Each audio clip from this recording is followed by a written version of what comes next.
En marche, une émission présentée par Spoutnik Afrique. Chers auditeurs de Radio Maliba FM à Bamako, mesdames et messieurs, bonjour. Je m'appelle Kamal Ouadj, je suis journaliste correspondant à Radio Spoutnik Afrique et animateur de l'émission L'Afrique en marche. Dans cette nouvelle édition de L'Afrique en marche, j'ai l'honneur et le plaisir de recevoir Bertrand Scholler, géophysicien, ingénieur des mines et diplômé de l'École nationale supérieure du pétrole et des moteurs, également géopolitologue et conseiller en stratégie. Avec lui, nous allons analyser les conclusions du dernier rapport synthétique du groupe d'experts intergouvernemental sur l'évolution du climat, le GIEC. Nous nous pencherons en particulier sur la question cruciale de la crédibilité scientifique, notamment en termes épistémologiques des preuves avancées par le GIEC relatives à la responsabilité de l'activité humaine dans le dérèglement climatique. Nous évoquerons également la transition énergétique et industrielle en vue d'arriver à un taux de zéro émission de carbone à l'horizon 2050. Son impact sur l'évolution positive ou négative de l'industrie dans toutes les régions du monde, la sécurité énergétique et alimentaire, notamment dans le contexte de la situation ukrainienne, en particulier les régions pauvres comme l'Afrique. Enfin, nous traiterons les fondements philosophiques de l'idéologie verte, son évolution dans les sociétés et ce qu'elle génère comme avantages ou inconvénients pour les générations futures. À tout de suite sur les ondes de Maliba FM à Bamako.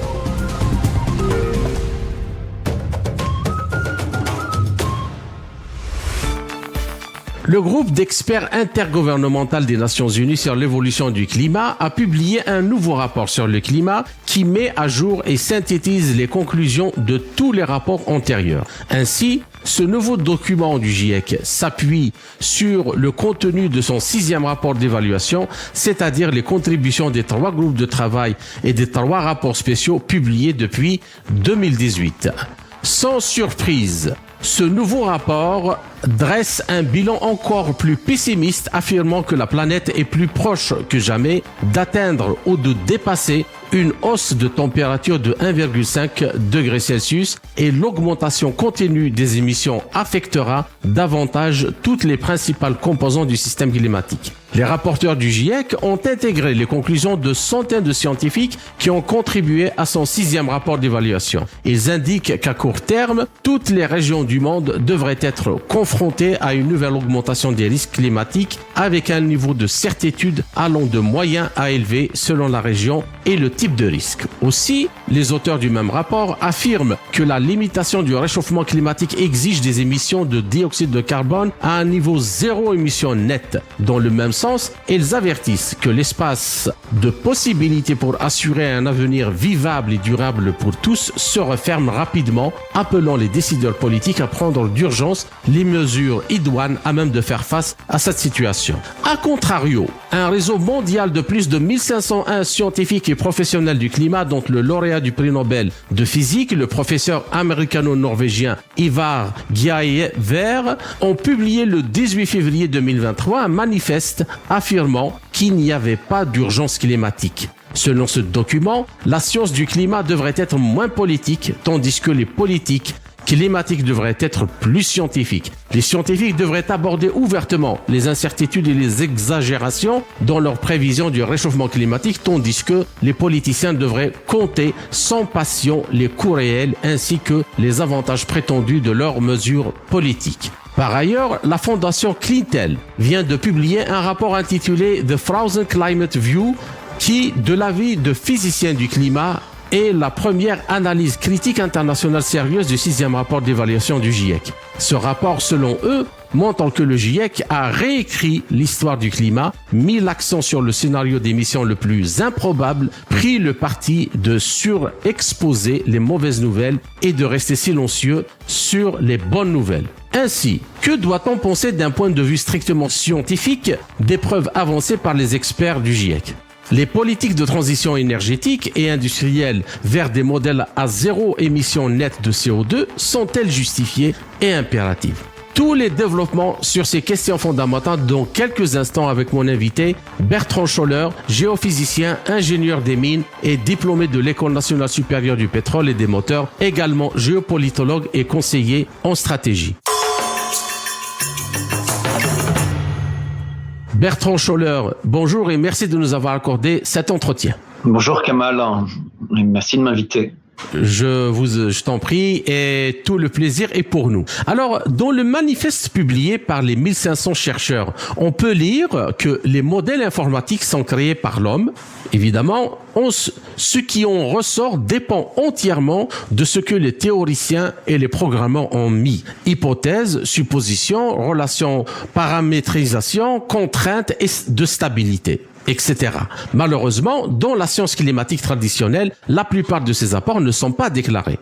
Et d'ajouter, le rapport dit croire au résultat d'un modèle climatique, c'est croire ce que les modélisateurs y ont mis. La science du climat a dégénéré en une discussion basée sur des croyances et non sur une science autocritique solide.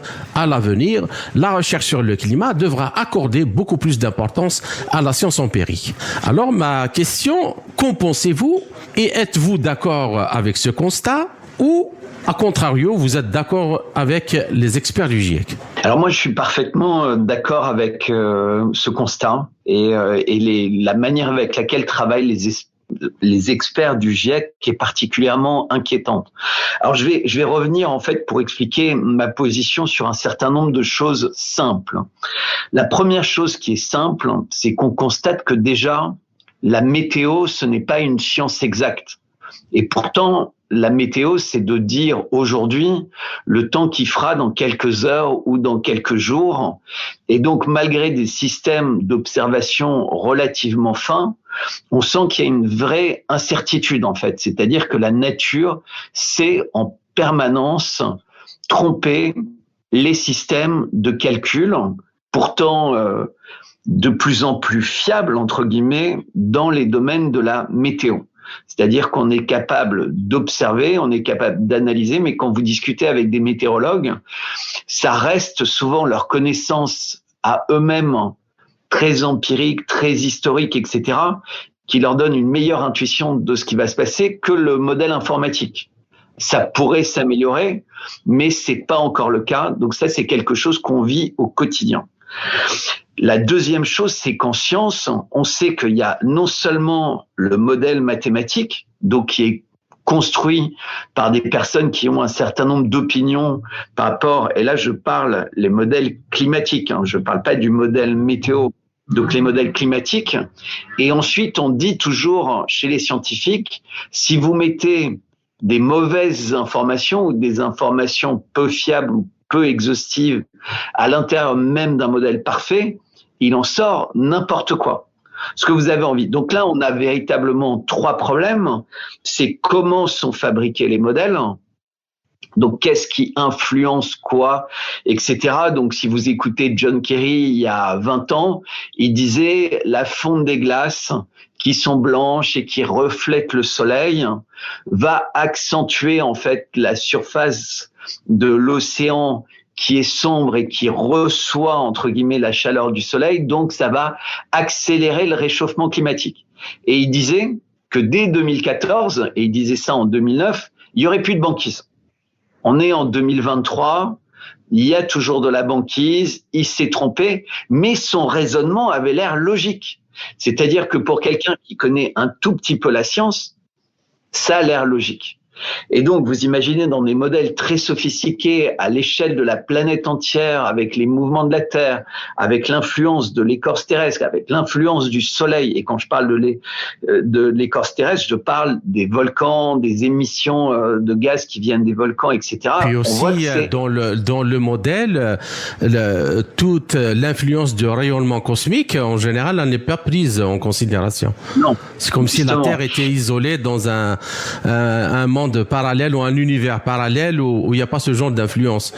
Alors que se démontrer que le rayonnement cosmique est responsable déjà de la création des nuages de basse altitude. Oui, et il faut savoir qu'à l'échelle, non pas de l'humanité, mais de la Terre, selon la position et selon éventuellement des tempêtes solaires ou des choses très fortes qui puissent se passer, ne serait-ce que dans notre système solaire, ça a un impact sur des périodes de glaciation, des périodes très chaudes, etc., et qui n'ont rien à voir avec la place de l'homme. Il y a quelques années, il y a eu des incendies considérables en Yakoutie, au Sibérie, mais il y en a eu d'autres aux États-Unis. Il y a eu des éruptions volcaniques. Tout ça a un impact très fort. Et aujourd'hui, en plus, l'homme essaie d'influer sur le climat. C'est-à-dire qu'on essaie d'avoir une relation avec le climat. On parle d'ensemencement de nuages, de l'espace. Il y a plein de choses qui se passent et qui peuvent ponctuellement également renforcer cette impression. Mais il y a surtout en fait le fait que les gens s'éloignent de plus en plus de la nature. Ils vivent de plus en plus concentrés dans des villes. Et on sait très bien que dans des villes, il y a l'effet de serre effectivement très localisé de la pollution liée aux voitures, liée juste à la ville, et qui renforce cette impression de réchauffement, mais qui est pas lié à ce qui se passe à l'échelle de la planète, qui est lié à ce qui se passe à l'échelle des individus qui vivent dans les pays qui sont abreuvés par les informations du GIEC. Et je voudrais juste donner un petit élément, enfin 2 éléments symboliques que les gens peuvent constater au quotidien. C'est-à-dire que si vous regardez des cartes météo d'il y a à la télé 20 ou 30 ans, en fait, on parlait pas sans cesse pour inquiéter les gens d'épisodes caniculaires, etc. Donc, quand il y avait la météo, quand la température était de 20, 23, 24 degrés, c'était en vert. Quand elle était à 30 degrés, 28, 30 degrés, c'était en orange. Et quand ça dépassait les 35 degrés, c'était en rouge ou 40 degrés. Maintenant, dès qu'on est à 20 degrés, on met en rouge sous prétexte qu'on est proche des records. Et donc, psychologiquement aussi, vous mettez dans la tête des gens en continu qu'il fait chaud. Et en fait, tout ça, c'est très politique et je pense qu'on va en parler au fur et à mesure. Ce n'est plus de la science du climat, c'est de la politique du climat. Et on voit qu'il y a exactement la même chose dans la santé, puisque dans la santé, il y a également la production de modèles qui sont prédictifs, qui se trompent à chaque fois d'un point de vue scientifique, mais qui sont toujours parfaits d'un point de vue politique ou d'un point de vue commercial. D'accord. Puisque derrière, en fait, double ambition politique et commerciale. Et malheureusement, c'est ça qui est terrible avec les modèles, c'est qu'ils sont créés par des gens qui veulent influencer des décisions et des mouvements de population et d'acceptation de la population qui n'ont rien à voir avec le climat. Et je suis pas en train de dire qu'il n'y a pas un problème de climat, qu'on peut pas faire mieux, qu'on peut pas faire plus d'efforts. Mais les conclusions qui sont prises sont très dissymétriques et on voit bien qu'elles sont influencées par le monde de la finance, par le monde de l'entreprise, par le monde de la politique, pour maintenir un espèce d'avantage compétitif international qui fonctionne toujours à sens unique. Bien, alors là, vous me donnez la main justement pour passer à la seconde des questions, pour tenter d'approfondir cet aspect-là un petit peu. Alors, à regarder attentivement tout ce qui est rapporté par les médias, on constate facilement que le mot science est servi à toutes les sauces. Alors, mais dès qu'on commence à regarder les choses d'un point de vue épistémologique, on se rend compte que le mot science, dans beaucoup de sauces, ne veut strictement rien dire. Alors, que pensez-vous de ce point de vue, d'un point de vue épistémologique justement, des preuves avancées par les experts du GIEC pour accréditer leurs conclusions? Et dans ce qu'ils avancent, peut-on parler de science quand on modélise uniquement les données mesurées sans se soucier de la dynamique physique qui les a engendrées? Parce que c'est ce que vous disiez tout à l'heure, les modèles, ce sont les mathématiques, on peut programmer, ainsi de suite. Alors, prenons l'exemple tout simple de la chute libre. On peut partir d'une hypothèse que un corps qu'on lâche est tiré par l'attraction gravitationnelle, donc il tombe, comme on peut partir d'une autre hypothèse que c'est une répulsion universelle qui pousse l'objet à tomber sur Terre. Ce sont 2 hypothèses différentes, mais les mathématiques donnent un modèle, il n'y a aucun problème. Vous faites ou la première hypothèse ou la deuxième hypothèse qui est complètement contraire à la première, mais on a un modèle mathématique. Donc, quand on ne pose pas le problème de la dynamique qui génère les mesures, peut-on vraiment parler de science? Non, on ne peut pas parler de science. Et comme vous l'aviez dit dans la première partie de votre introduction, on est véritablement sur quelque chose d'empirique avec de l'étalonnage. Et donc, les modèles sont sans cesse un peu rafistolés pour expliquer qu'ils ont pris en compte des erreurs dans la conception du modèle au fur et à mesure. Mais c'est tout le modèle qui est faux. C'est qu'on a toujours cette sensation que ce soit pour le climat, que ce soit pour la santé humaine, que ce soit pour l'informatique, on voudrait être capable d'être comme des dieux, entre guillemets, qui ont la maîtrise de tout, qui ont une vision universelle des choses, qui ont une vision universelle du corps humain. Donc, on a le droit de changer son ADN, son ARN. On est capable de modéliser, entre guillemets, des choses qui sont immodélisables, parce qu'en fait, il y a tellement de paramètres que plus on avance dans le modèle, plus on se rend compte qu'on est incapable de faire un modèle. C'est-à-dire que quand on est un scientifique sur ces questions-là, on sait que à chaque fois qu'en fait on essaie de rendre le modèle plus précis, on s'éloigne de la vérité. Parce qu'en fait, on découvre qu'il faudrait prendre en compte d'autres paramètres. Vous savez, c'est ce qu'on appelle l'effet papillon. C'est un papillon qui bat des ailes en ce moment là où tu es, peut avoir un impact sur une averse là où je suis. Mais quel modèle mathématique est capable de prendre ça en compte ? Alors qu'intuitivement, on sent que c'est logique en fait. Si on impacte l'environnement, il peut se créer un petit déséquilibre. Parfois, un tout petit caillou, pour reprendre ton modèle, il retient un énorme caillou. C'est pas intuitif, mais c'est comme ça. On sait bien que il y a des équilibres instables et qui se déséquilibrent pour rien du tout. C'est le cas en général des phénomènes météorologiques en fait. Il n'y a pas quelque chose d'immuable. C'est-à-dire que si tu as un incendie de forêt quelque part qui n'était évidemment pas prévisible dans le modèle, ça va avoir un impact sur la météo, ça va avoir un impact sur la température. On sait bien que, je l'ai évoqué, et peut-être on va l'évoquer plus, mais tout ce qui est phénomène volcanique a Absolument. énormément d'impact. Ça dégage des poussières, ça dégage des nuages qui vont changer en fait la manière avec laquelle les rayons du soleil nous atteignent, mais également toute la dynamique. Moi, je vais tourner au bord de la mer sur une île avec des montagnes, et il va y avoir plutôt le versant ouest de l'île qui sera beaucoup plus pluvieux que le versant est. Mais selon l'hémisphère, dans l'hémisphère sud, ce serait l'inverse. Et donc tout ça, c'est des choses qu'on réussit empiriquement à comprendre depuis la nuit des temps. Donc on va plutôt installer les champs d'un côté, les villes de l'autre, etc. Et qu'aujourd'hui on sait calculer, mais on se trompe tellement dans la fabrication des calculs parce qu'on a tellement de certitudes par rapport à notre capacité de tout comprendre, non pas en tant que s'éloigne de plus en plus de ce qu'est notre humanité.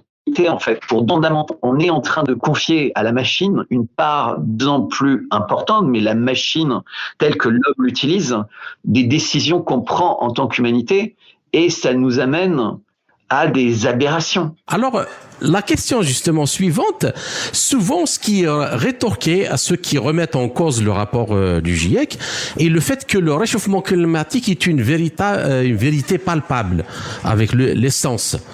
Il fait chaud, la température a augmenté, il y a les incendies. Et idem pour les corrélations donc avancées pour le GIEC entre l'augmentation du CO2 dans l'atmosphère et le rehaussement de la température à cause du travail humain. Alors selon vous, peut-on parler de science dans ce cas précis ?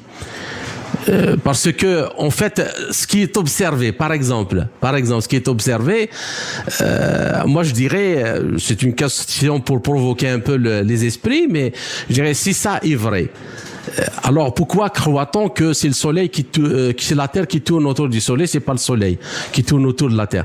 Parce que ce que nous voyons justement, ce qui est palpable par l'essence, c'est que le soleil se lève à l'est, il fait un demi-cercle, il se couche à l'ouest. Pourquoi nous ne croyons pas à ça? Exactement. Et ce que vous dites est vrai. C'est-à-dire que à partir du moment où les personnes habitent de plus en plus, non plus dans les villes, dans les campagnes, mais dans les villes, et que dans leur jardin, il n'y a pas d'arbres, que dans leur jardin, il n'y a pas, vous savez, des maisons avec des grosses pierres, enfin, que c'est des systèmes même qui sont censés être beaucoup plus écologiques, etc. La sensation de chaud, elle est plus forte. C'est-à-dire que quand vous vous baladez pendant le confinement à Paris en été et qu'il n'y a pas de voiture, vous avez une impression où il fait beaucoup moins chaud. Et en fait, localement, au niveau d'une ville, vous avez ce sentiment de chaud, mais qui est pas lié à quelque chose qui se passe à l'échelle de la Terre, qui est lié à quelque chose qui se passe à l'échelle d'individus qui sont tous concentrés et qui vivent tous dans le même endroit. Donc en fait, le sentiment de chaud, il n'est pas palpable, entre guillemets, à l'échelle de la Terre, hein, puisque si on écoutait les gens du GIEC, il y aurait plus d'iceberg, il y aurait plus de glace, le tiers de la surface du globe serait recouverte par les eaux. Ça a été ce qui a été dit depuis très très longtemps. Ça ne s'est pas du tout matérialisé comme ça, parce que la Terre, en fait, elle a un fonctionnement de régulation. C'est comme notre organisme. En fait, nous, notre organisme, on sait quand on a faim, on sait quand on a soif, on sait. C'est une mécanique qui est relativement merveilleuse et à laquelle on ne comprend toujours absolument rien. C'est pour ça qu'il y a les effets placebo et nocebo. C'est-à-dire que quand on conditionne le cerveau, en fait, le cerveau, il va avoir un impact sur notre santé. Et on ne sait pas l'expliquer. Comment le cerveau peut faire quelque chose qu'on pense que seuls les médicaments peuvent faire. Eh ben, la Terre, c'est pareil. C'est un espèce d'écosystème global qui s'auto-régule. Et donc, évidemment, il faut respecter cet écosystème vivant, ce système, mais il faut arrêter d'explicitude à des gens qui savent que depuis la nuit des temps, depuis des milliards d'années, cette Terre, elle existe, elle s'est pas consumée sur elle-même, et elle existe parce qu'il y a des choses infiniment mystérieuses qui se passent. On observe bien ce qui se passe dans l'espace, on a un sentiment différent de ce qu'est la réalité, comme t'expliquais, avec le coucher, le lever du soleil, mais ce qui se passe dans l'écorce terrestre reste extrêmement mystérieux. On a des idées de ce qui s'y passe. Moi, en tant que géophysicien, j'ai peut-être des idées un petit peu plus précises de ce qui s'y passe. Mais l'impact de ce qui s'y passe est clairement considérable. Et donc, notre Terre, elle a quelque chose de magique.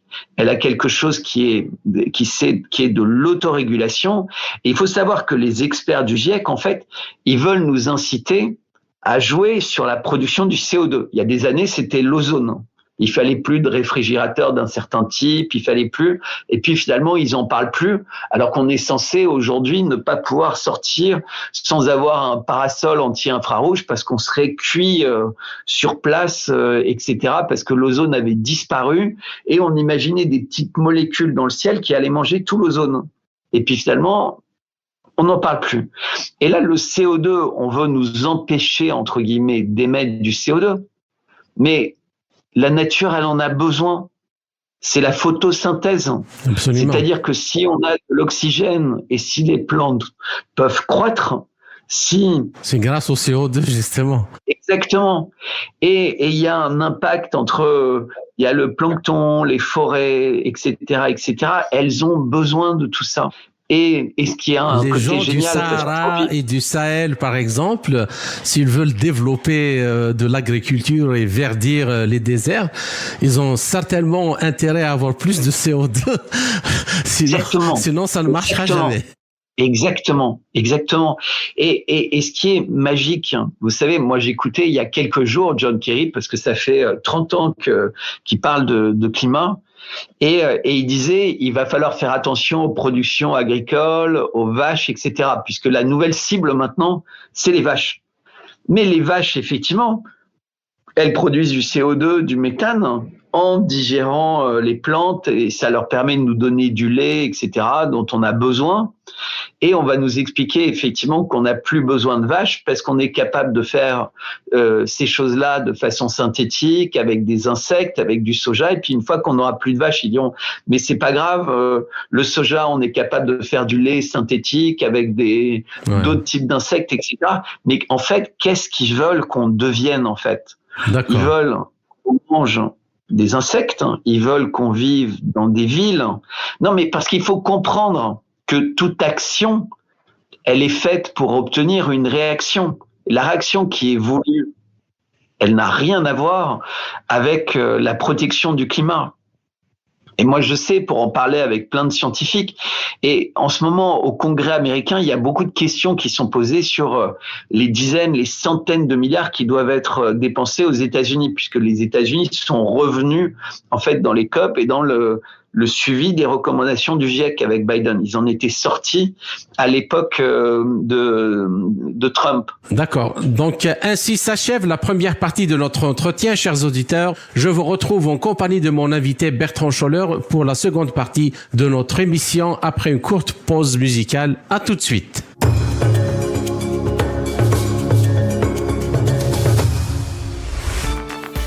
Chers auditeurs, vous êtes toujours à l'écoute de Radio Maliba FM à Bamako. Je suis Kamal Louadj, animateur de l'émission L'Afrique en marche de Radio Sputnik Afrique. Je rappelle que mon invité est aujourd'hui Bertrand Scholler, géophysicien, ingénieur des mines et diplômé de l'École nationale supérieure du pétrole et des moteurs, également géopolitologue et conseiller en stratégie. Bertrand Scholler, je vous salue à nouveau et merci pour votre patience pour cette seconde partie de notre entretien. Oui, bonjour Kamal, rebonjour. Bien, alors maintenant passons à l'économie verte qui est proposée.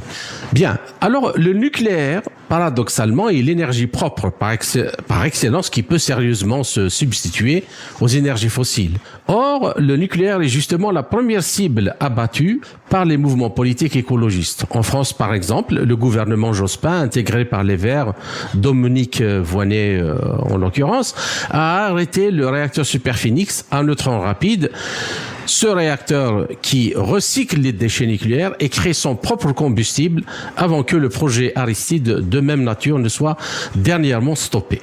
Alors, comment expliquez-vous cela alors que dans le contexte de la crise énergétique en Europe provoquée par la destruction des Nord Stream 1 et 2 et des sanctions occidentales contre la Russie, même les centrales à charbon sont en train d'être réouvertes? Alors, c'est pas même les centrales à charbon, c'est énormément de centrales à charbon. Donc, juste pour revenir, pour expliciter un peu à nos auditeurs, aujourd'hui, la consommation à l'échelle du monde de charbon n'a jamais été aussi importante. Donc, il y a beaucoup de pays qui considèrent que le charbon, c'est une énergie du passé. C'est pas du tout le cas.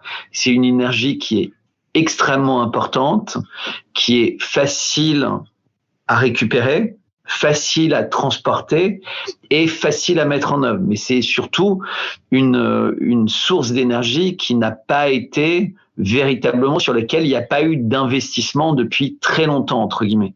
Mais comme on va devoir s'y réintéresser, peut-être qu'on va trouver des moyens de l'utiliser de façon plus écologique. Mais on va voir, ça n'intéresse pas la politique économique des gens qui nous dirigent. En fait, donc vous avez commencé à parler du nucléaire. Donc ça, c'est quand même un sujet qui est passionnant, puisque le nucléaire, à une époque, en fait, sous un gouvernement en France de quelqu'un qui s'appelait Pierre Messmer, en fait, il y a eu un plan pour que l'électricité française soit principalement produite par des sources nucléaires. Et on sait faire ça de façon extrêmement sûre. Il y a très peu d'incidents, on prend beaucoup de temps, c'est une technologie qui est, entre guillemets, maîtrisée. Elle est tellement maîtrisée qu'on a des silos avec des bombes nucléaires et qu'il n'y a pas d'incident, entre guillemets. On connaît ça et on a plein de sécurité, entre guillemets, pour le contrôler. Les erreurs, entre guillemets, qui ont eu lieu dans le nucléaire sont toujours des erreurs humaines.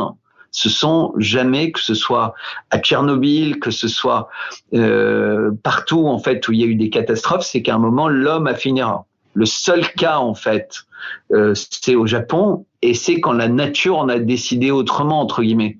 Mais l'erreur humaine, c'était la position de la centrale dans une zone extrêmement sismique. Et d'ailleurs, le Japon est un des pays les plus sismiques au monde et c'est un des pays les plus nucléaires au monde. Donc, ils essaient de revenir en arrière. Mais revenons là-dessus. En fait, vous l'avez bien dit, c'est qu'en fait, ce sont des calculs politiques. C'est-à-dire qu'invariablement, dans les pays où le nucléaire a été attaqué, il a été attaqué sur le terrain de la peur, c'est-à-dire que le nucléaire, c'est la fin du monde, et il a été attaqué sur le terrain politique, puisque les groupements politiques en général de gauche, pour prendre le pouvoir, avaient besoin de s'allier avec des écologistes extrêmement radicaux qui mettaient, entre guillemets, tout leur positionnement sur le climat, donc la première partie de notre entretien, et sur le nucléaire, mais sans aucune rationalité. De la même manière, en fait, sans réaliser que, par exemple, on va utiliser d'autres types d'énergie qui vont avoir d'autres conséquences sur la nature. Les panneaux solaires, je suis désolé, ça se fait pas avec l'opération du Saint-Esprit. Il faut des minerais, il faut les transporter, il faut des usines pour les fabriquer, il faut couper des forêts pour les installer, il faut faire plein de choses qui ont des conséquences sur la nature. Et c'est la même chose pour les éoliennes. Les éoliennes, ça a un impact sur les oiseaux. En fait, ces gens-là ne sont jamais contents. Ils voudraient qu'on vive à l'époque des cavernes, mais tous ensemble dans des villes, à manger des insectes, etc. Alors évidemment, je suis caricatural volontairement, mais parce qu'en fait, on a peu de temps dans des émissions où les gens essaient de dire la vérité, par rapport à des centaines d'émissions où les gens ne cessent de mentir et d'essayer de faire peur. On vit sur une planète qui est bien faite. On comprend et on maîtrise la technologie des centrales nucléaires. Et d'ailleurs, les Russes sont ceux qui la maîtrisent le mieux. Et aujourd'hui, parmi les projets qui ont lieu dans le monde dans le domaine nucléaire, à peu près 80% en fait des projets qui sont faits dans des puissances non nucléaires sont sous la supervision des Russes, donc y compris en Turquie, etc. Pourquoi ?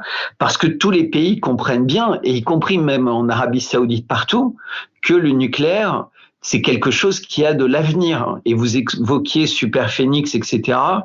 Et on sent bien qu'à un moment, on va aller dans la direction de la fission, donc qui est l'étape suivante. Donc le nucléaire, c'est séparer des molécules et avoir de l'énergie en faisant ça. Et cette énergie va chauffer de l'eau.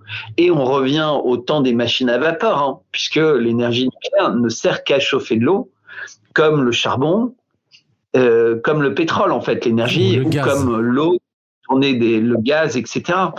Et donc, on sent qu'en fait, c'est sans cesse pour alimenter des nouvelles révolutions industrielles et essayer de créer un avantage compétitif sur des pays qui ont de l'énergie comme la Russie, pétrole, gaz, charbon. Et donc, on ne peut pas conquérir la Russie, on ne peut pas s'approprier son pétrole, son gaz, son charbon et son uranium ou sa capacité en fait à faire le combustible des centrales nucléaires, parce que le combustible, on prend pas l'uranium comme on prendrait du charbon pour faire fonctionner une centrale nucléaire. Il y a énormément de travail et le pays qui maîtrise ça, c'est la Russie. C'est-à-dire que même les Américains aujourd'hui, à plus de 60%, pour faire fonctionner leur centrale nucléaire, ils ont besoin du combustible russe. Y compris sous les sanctions. Depuis les sanctions, en aucun moment les importations américaines de l'uranium russe n'ont baissé. Oui, exactement. Et même le recyclage. Et donc, si vous regardez les politiques énergétiques en France ou partout dans le monde, c'est-à-dire qu'à un moment, alors que le gaz pouvait arriver dans des quantités illimitées de Sibérie avec Nord Stream 1 et Nord Stream 2, et à des très faibles coûts, quand on compare avec ce qui arrive aujourd'hui, avec le gaz de schiste qui vient par bateau des États-Unis, avec le charbon, avec ces choses-là, en fait, on avait un moyen de se chauffer, on avait un moyen de cuire les aliments qui était parfaitement écologique, puisque le gaz, en plus, il arrivait par des gazoducs, donc son mode de transport était pas polluant, contrairement au bateau. Il était rapide, il y avait véritablement, et c'est une source d'énergie très peu polluante, l'énergie du gaz. En fait, le méthane, quand on le brûle dans sa maison pour faire cuire les aliments, la maison est pas polluée, on le sait très bien. On peut être dans une cuisine fermée, on peut avoir, il n'y a pas de problème particulier. Et il y a des petits risques avec des gaz, mais qui n'ont rien à voir avec le CO2. Et il suffit d'aérer un peu la zone du gaz. Mais on fait toujours des choix, entre guillemets, qui sont des choix politiques et géopolitiques, et on essaie d'affirmer par la science ou par la peur que ce sont des choix qui sont dans l'intérêt de l'humain. Mais ils ne sont que dans un intérêt économique ou géopolitique. Et tant qu'il n'y a pas d'alternative à l'uranium russe, on voit bien que la Russie n'est plus du tout l'ennemi. Et d'ailleurs, les gens ne réalisent même pas à quel point la Russie est gentille, parce qu'elle pourrait mettre KO toutes les économies du monde juste en arrêtant de vendre son combustible nucléaire. C'est-à-dire que si la Russie ne respectait pas ses contrats dans ce domaine, mais c'est en 1 an, les économies du monde seraient totalement à genoux. C'est-à-dire que ce que les Occidentaux disaient au début de l'opération spéciale, on va sanctionner la Russie à tel point que son économie va s'écrouler sur elle-même, etc. Ça ne s'est pas déroulé. Mais à aucun moment dans ce cycle, la Russie n'a essayé de faire la réciproque, parce que la Russie n'est pas en guerre. Elle est dans une opération spéciale. Mais nous, on est dans une guerre hybride. Et il faut que les gens comprennent que tout ce qui se passe dans l'écologie et dans l'environnement, c'est une arme qui correspond à une guerre.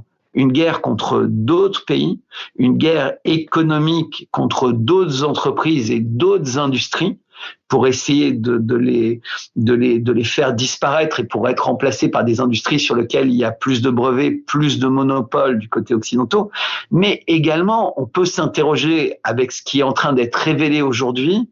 Est-ce qu'il n'y a pas aussi une volonté d'agir sur l'humanité et sur l'humain? D'accord. C'est-à-dire qu'on est dans une période extrêmement troublante, et je suis désolé de dire des choses qui paraissent peut-être étonnantes pour les gens qui nous écoutent, mais si ils regardent ce qui se passe au Congrès américain en ce moment, s'ils regardent ce qui se passe avec les dossiers qui sont libérés par Twitter, mais tous les dossiers qui sortent, etc., c'est extrêmement troublant, pour ne pas dire inquiétant, mais la manière avec laquelle le monde a été piloté depuis quelques années, en fait. C'est-à-dire que rien n'a été respecté.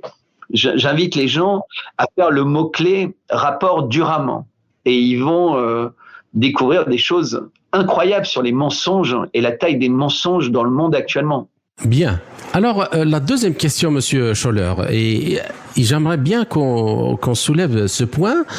Alors, sur la place du solaire voltaïque, du solaire thermique, de l'éolien dans la production énergétique nécessaire au maintien des économies, de l'industrie, de la consommation domestique. Est-ce que le problème n'est-il pas mal posé? Je m'explique. C'est-à-dire que on explique aux gens que vous feriez mieux d'abandonner le gaz et le pétrole, vous feriez mieux d'abandonner le nucléaire, et l'énergie dont vous avez besoin et qui sont produits par ces systèmes, nous allons la fournir avec le solaire et l'éolien ou le solaire thermique. Mais il y a quand même un problème qui n'est pas du tout soulevé, c'est que d'abord, ces énergies sont intermittentes. Quand il n'y a pas de soleil, il n'y a pas de soleil, c'est tout. Et quand il n'y a pas de vent, il n'y a pas de vent. On ne peut pas faire autrement. Donc, d'un point de vue de l'ingénierie, ce sont des énergies, premièrement, non pilotables. On ne peut pas les piloter parce qu'on ne sait pas quelle quantité de vent on peut avoir, quelle puissance on peut avoir. Ce n'est pas pilotable. Alors que la production électrique, il faut bien comprendre le processus, c'est que on consomme en fonction de, on produit en fonction de ce qu'on consomme. Parce que tout simplement, l'électricité ne peut pas être stockée. L'électricité, c'est un mouvement d'électrons et on ne sait pas stocker le mouvement pour l'instant. Mais il y a encore un autre problème. Est-ce qu'on ne dit pas qu'une calorie, par exemple, du nucléaire n'est pas équivalent d'un point de vue de dynamique physique à une calorie du solaire? C'est pas la même chose. Les usines de production d'électricité avec du charbon, elles ont 100 ans, pour simplifier. Et on peut les arrêter et les remettre en marche relativement facilement. C'est pas une technologie compliquée. On fait brûler du charbon, on chauffe de l'eau fait tourner des turbines, les turbines ont des bobines et ça crée de l'électricité. Quand vous avez une éolienne, aujourd'hui on commence à avoir un peu de recul, en fait l'espérance de vie c'est moins de 10 ans, mais en réalité, elles sont tellement hautes, elles sont tellement lourdes, elles sont tellement compliquées qu'il faut, s'il y a trop de vent ou pas assez de vent, comme vous disiez, il faut les arrêter parce que sinon elles risquent d'exploser. Exactement. Et elles peuvent se désaxer. Et si l'axe de l'hélice se désaxe trop par rapport à l'axe de l'éolienne, en fait, la bobine fonctionne plus et donc il faut l'enlever, la démonter, la remettre. C'est très compliqué ou en remettre une nouvelle. Et tout ça, ça nécessite des grues incroyables, ça nécessite beaucoup de pollution. Ils ont mis aussi en mer ou dans des zones très froides en Suède. Mais en hiver, quand il y a de l'eau qui gèle sur les pales, eh ben, ça peut devenir tellement lourde qu'en fait, les pales, elles peuvent tomber sous le poids. Et donc, ils sont obligés d'aller avec des hélicoptères pour mettre des produits comme ils mettent sur les avions pour éviter que l'eau gèle trop certains jours sur les pales. Mais l'hélicoptère, comme vous disiez, c'est pas l'énergie du vent. Et il va bien falloir le faire fonctionner avec du gasoil, avec du kérosène, avec quelque chose. Et il va y avoir des gens qui vont aller jusqu'à cet hélicoptère avec des voitures qui vont revenir. Et donc, le bilan carbone de cette opération fait qu'à aucun moment, en fait, c'est rentable. C'est-à-dire que pour produire, pour faire fondre le métal de l'éolienne, pour créer, etc., en fait, il va falloir en général plus d'énergie que l'éolienne n'en produira jamais. Et puis le fait que ce sont des énergies intermittentes, donc ce qu'il faut dire aux gens aussi, c'est que quand on fait de l'éolien ou du solaire thermique, nous faisons à côté du gaz ou du charbon. Parce que quand la quantité d'électricité baisse parce qu'il n'y a pas de vent ou il n'y a pas de soleil, il faut remplacer ça avec du gaz ou du charbon. Tout simplement parce que c'est même pire que ça. C'est-à-dire que, en fait, comme toute notre logique électrique est basée là-dessus, en fait, dès qu'il y a un peu de gaz, il faut appeler toutes les autres centrales en disant surtout arrêtez de produire parce que s'il y a trop d'électricité qui arrive dans le réseau, ça fonctionne pas. Donc, il faut réguler, entre guillemets, la quantité d'électricité, surtout s'il y a beaucoup de vent quand c'est pas une heure de pointe, la nuit, par exemple. Et à l'inverse, si on n'a pas du tout, c'est les autres énergies, comme vous dites, qui doivent être appelées. Mais ça a un impact sur la construction du prix. C'est-à-dire qu'en fait, les gens en Europe comprennent pas pourquoi on produit une électricité très peu chère avec le nucléaire et qui était très peu chère avec le gaz et avec le charbon, mais on paye une énergie de plus en plus chère. Parce que l'énergie solaire est inclue dans le marché, plus elle a un impact en fait sur le prix moyen qui est partagé par les autres pays. Et comme cette énergie, ce que je disais, elle a plein de problèmes, elle coûte plus cher entre guillemets que ce que ça vaut par rapport au marché, eh ben on impose en fait une augmentation artificielle des prix pour être dans l'écologie. Et donc, ça a des conséquences pour les entreprises. On a parlé de plein d'écosystèmes d'entreprises, de petites entreprises qui ne pouvaient plus supporter ça.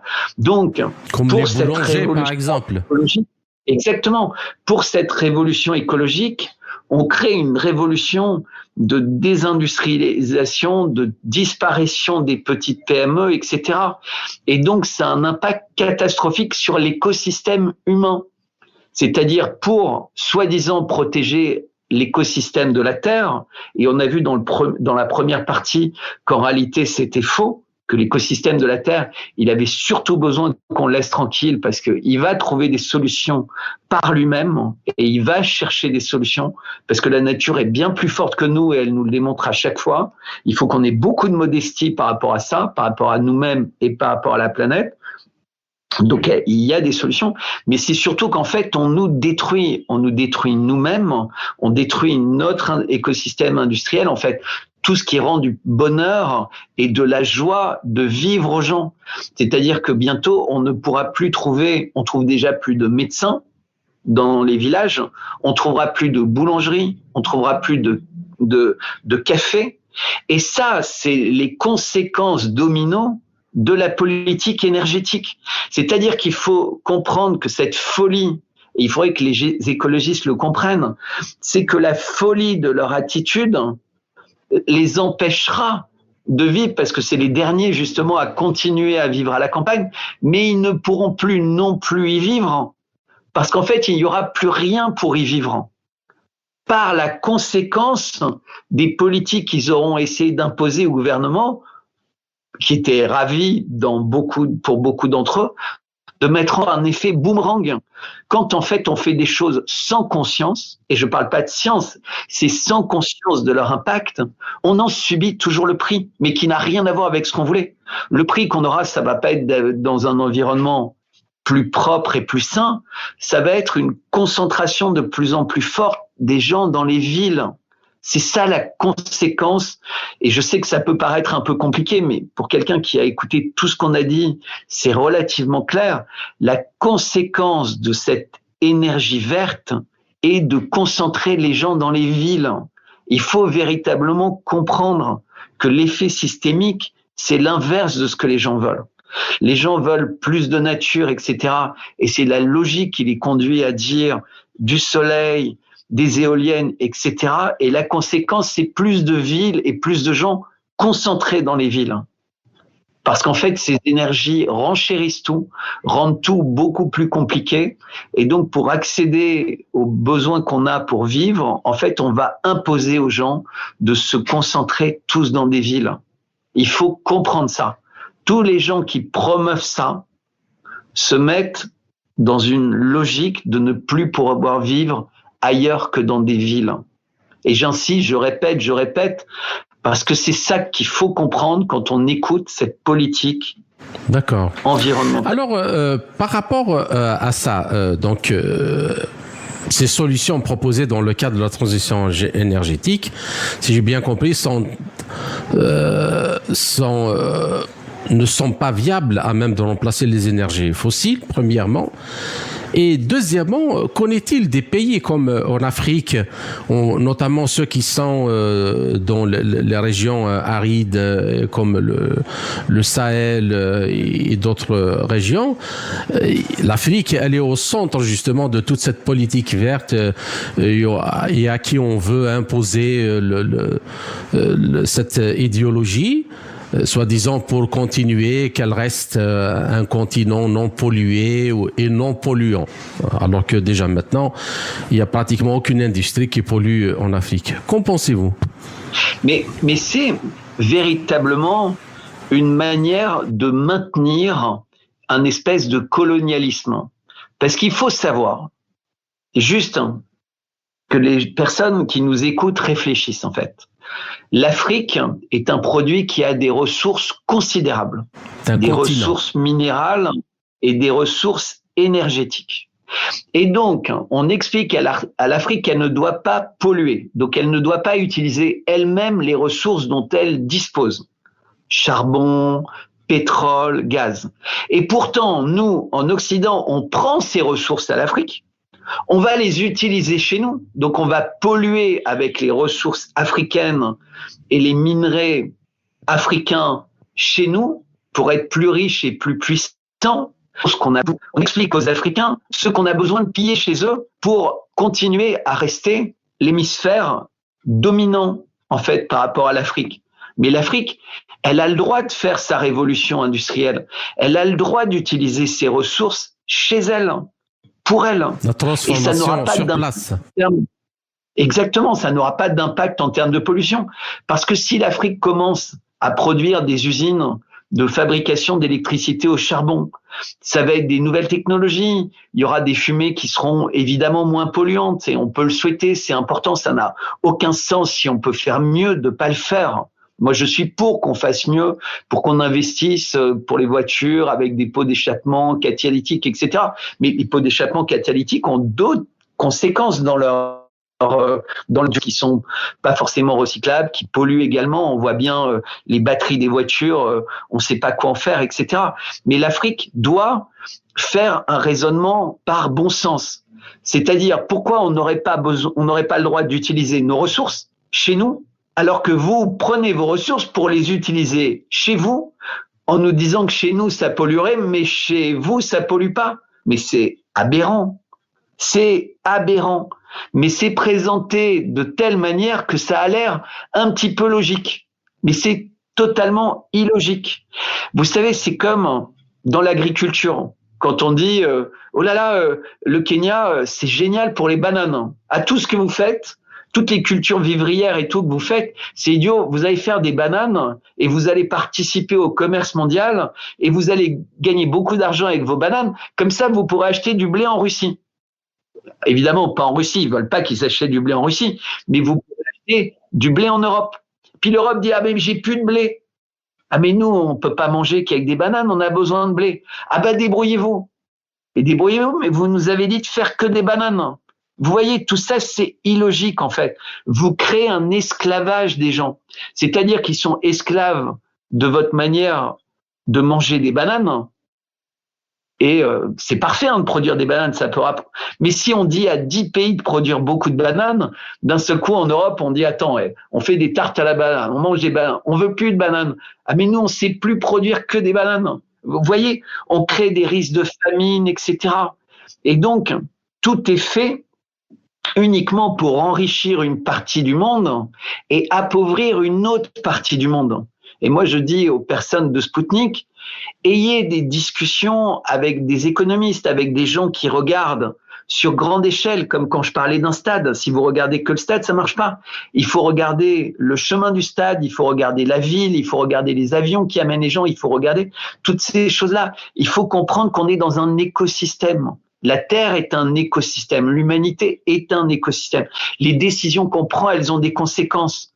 Les Africains, ils ont le droit de faire chez eux ce que nous, on fait chez nous en utilisant, parce que pour fabriquer des batteries, etc., il faut voir les conditions d'exploitation de la jeunesse africaine. Des gens qui sont très jeunes et qui travaillent dans des conditions abominables. C'est-à-dire que pour qu'en Europe, on ait des modes plusieurs fois par an. Vous savez, moi je dis toujours, quand c'était l'époque de nos parents, le luxe, c'était un luxe parce qu'on pouvait l'utiliser très souvent. Et dans le mot luxe, ça voulait dire que on pouvait l'utiliser tout le temps et longtemps.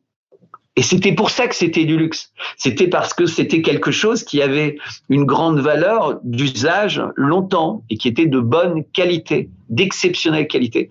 Aujourd'hui, le luxe, c'est quelque chose qu'il faut porter qu'une fois pour montrer qu'on est tellement riche qu'on a tout le temps des vêtements qui sont à la mode du jour.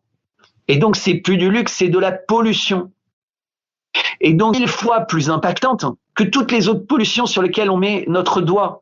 Mais les gens qui fabriquent ce luxe, c'est eux qui payent la pub dans les magazines, c'est eux qui payent la pub dans les télés. Et donc évidemment, ils vont pas montrer cette chose-là. Ils vont manufacturer, ils vont pas montrer ces choses-là. Et donc ce que j'essaie de vous dire, c'est qu'il y a un discours anxiogène qui est créé pour rendre les gens dociles et pour oublier le bon sens. Et donc, lorsqu'on a dit qu'on allait faire cette interview ensemble, moi, je veux que les gens reviennent sur du bon sens. Pourquoi ils peuvent faire chez eux ce qu'ils nous interdisent de faire chez nous? Pourquoi ils nous obligent à faire ça pour gagner soi-disant plus d'argent, mais ça nous rend esclaves d'eux pour vendre ce qu'on produit et pour acheter ce dont on a besoin pour nous nourrir? C'est du bon sens. Il faut retrouver du bon sens. Et les pays d'Afrique ne manquent pas de bon sens, mais on ne leur autorise plus à en avoir. Et c'est pour ça que c'est génial d'avoir des médias comme vous, qui redonnent la chance aux pays d'Afrique d'avoir accès à des informations de bon sens. Parce que moi, parfois, j'ai des gens du Mali, etc., qui m'appellent et qui me disent « mais il n'y a pas beaucoup d'endroits, à part Maliba FM ou autres, sur lesquels on peut accéder à des informations, parfois sur Internet. » Et les médias, en fait, ont un impact considérable sur la non-écologie de la Terre, mais la vraie écologie, celle du gâchis, celle de la surconsommation, celle des déchets. Dernière question qui me semble et qui me tient à cœur et qui me semble très importante. In fine, est-ce que cette idéologie verte qui se cache donc derrière l'urgence climatique n'a-t-elle pas comme fondement philosophique un pessimisme sur la nature humaine et un pessimisme sur les capacités créatrices de l'être humain, comme vous disiez tout à l'heure, même s'il y a des problèmes avec les énergies actuelles, les gens avec la recherche, la technologie peuvent toujours améliorer les modes de production. Et n'est-ce pas le néolibéralisme donc qui a dévasté beaucoup de régions dans le monde qui devrait être attaqué, ce que ces instances justement internationales ne font justement pas. Exactement. Mais j'adore cette question parce qu'elle touche la chose la plus fondamentale et qu'on peut observer depuis quelques années. C'est les enfants, c'est la natalité. C'est-à-dire que ce pessimisme dont vous parlez, il se traduit dans ce qu'on appelle la culture woke, dans la baisse de natalité, dans la peur dans l'avenir et dans la baisse de confiance dans l'humanité. Et là, vous touchez le point clé, c'est-à-dire qu'on voit que des pays comme la Chine, comme la Russie, organisent toute leur politique aujourd'hui pour réaugmenter leur natalité. Ils se sont rendus compte que quand ils ont laissé l'Occident rentrer dans les sociétés, ça a eu une conséquence dramatique pour la natalité. C'était la politique du un enfant en Chine, la politique, et qui n'était pas liée à leur inquiétude d'avoir trop d'enfants, qui était liée à des expertises, des cabinets de conseil, souvent occidentaux, en expliquant mais attention, cette surpopulation, c'est dangereux, etc. Non, comme vous dites, la Terre, elle a quelque chose de magique.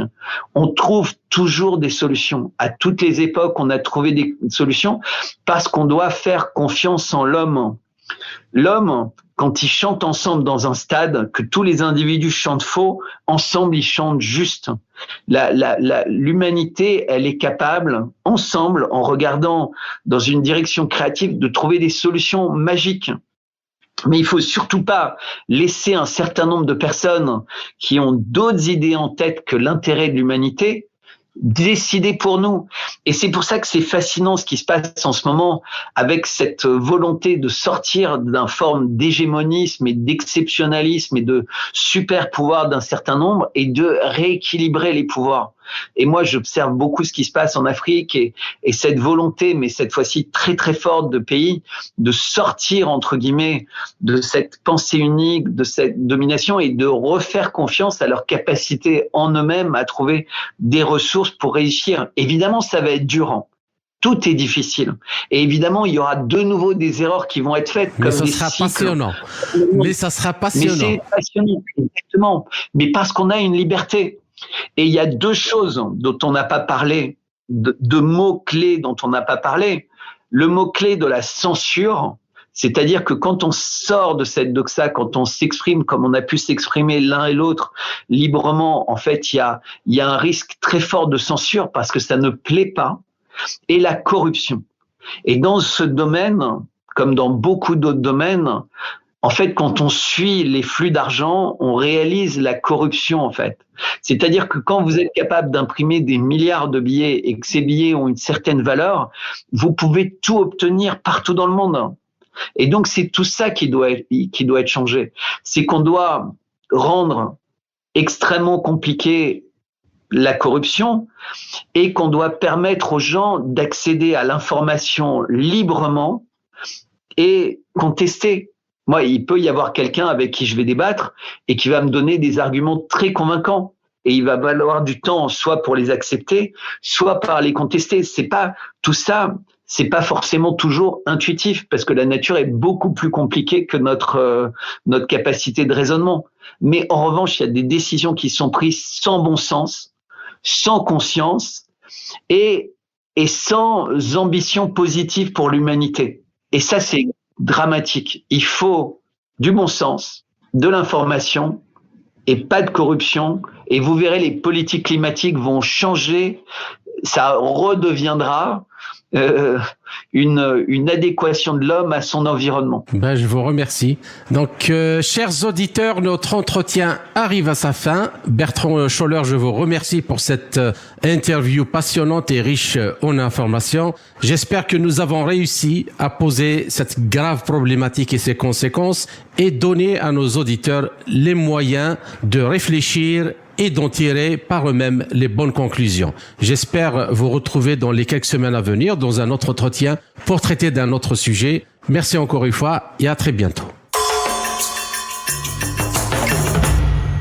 C'était Bertrand Scholler, géophysicien, ingénieur des mines et diplômé de l'École nationale supérieure du pétrole et des moteurs, également géopolitologue et conseiller en stratégie. Ainsi s'achève cette édition de notre émission L'Afrique en marche, proposée par Radio Sputnik Afrique en partenariat avec Radio Maliba FM à Bamako. Je suis Kamal Louadj, merci de nous avoir suivis, tout en espérant avoir été à la hauteur de vos attentes. Chers amis, je vous retrouverai très bientôt pour une autre émission. D'ici là, portez-vous bien. L'Afrique en marche, une émission présentée par Sputnik Afrique.